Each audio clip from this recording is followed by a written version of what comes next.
The Hart Senate office building had never seen anything like this. Every seat in hearing room 200 was occupied, the air thick with anticipation. Standing room stretched to the back walls, a sea of suits, press badges, and curious onlookers.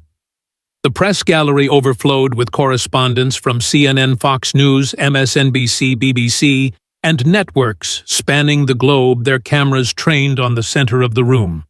Regular programming had been interrupted for live coverage, a rarity for a hearing titled Ethics and Transparency in Modern Government. The bureaucratic name suggested empty seats and C-SPAN obscurity, but whispers had been circulating through Washington for weeks. Something monumental was coming.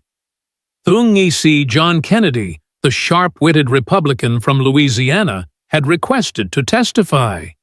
He had documents. He had evidence. He had something that would shake the foundations of American politics. The room buzzed with tension as the clock ticked closer to the start. At 3:42 p.m., Nancy Pelosi entered with the poise of a political titan. Her Chanel suit was impeccably tailored, her Mikimoto pearls gleaming under the harsh fluorescent lights.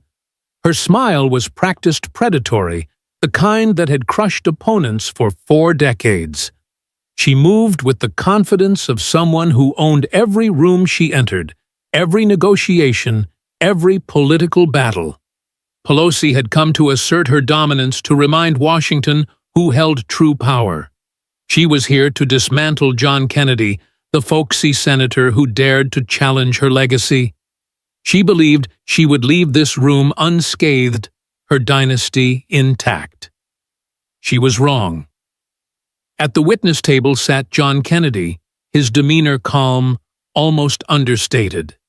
His suit was modest, a far cry from Pelosi's designer elegance, but his presence carried weight.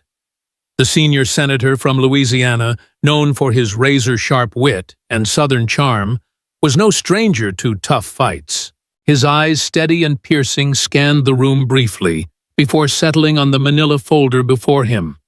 That folder held the truth, decades of meticulously gathered evidence, bank records, trading documents, audio recordings, a catalog of corruption that would unravel a political empire.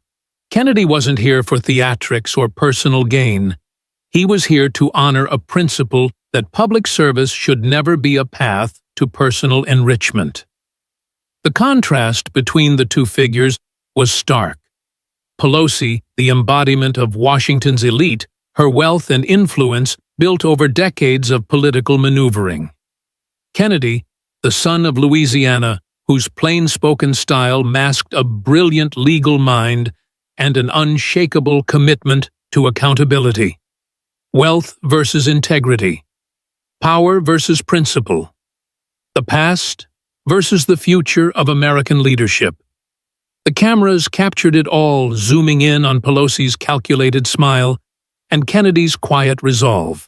The room held its breath, sensing the seismic shift about to unfold. This wasn't just a hearing. It was a reckoning. At exactly 3:47 p.m., Chairman Reynolds called the hearing to order, his gavel striking with a thud that silenced the murmurs.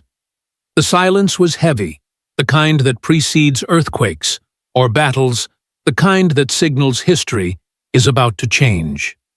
Pelosi rose from her chair, her posture regal, her voice carrying the authority of someone accustomed to unchallenged power. "Thank you, Mr. Chairman." She began, her tone smooth, but edged with condescension. "I appreciate this opportunity to discuss the real challenges facing American governance. Ethics and transparency are critical, but they require experience, wisdom, and an understanding of the complexities of leadership." She turned toward Kennedy, her smile tightening, a predator sizing up prey. "Senator Kennedy," she said, her voice dripping with sarcasm, "I'm curious what qualifies you to lecture us on ethics." A folksy senator from Louisiana, known more for colorful quotes than substantive policy. "Tell us, what experience do you have navigating the intricate realities of congressional leadership?" Murmurs rippled through the audience. A few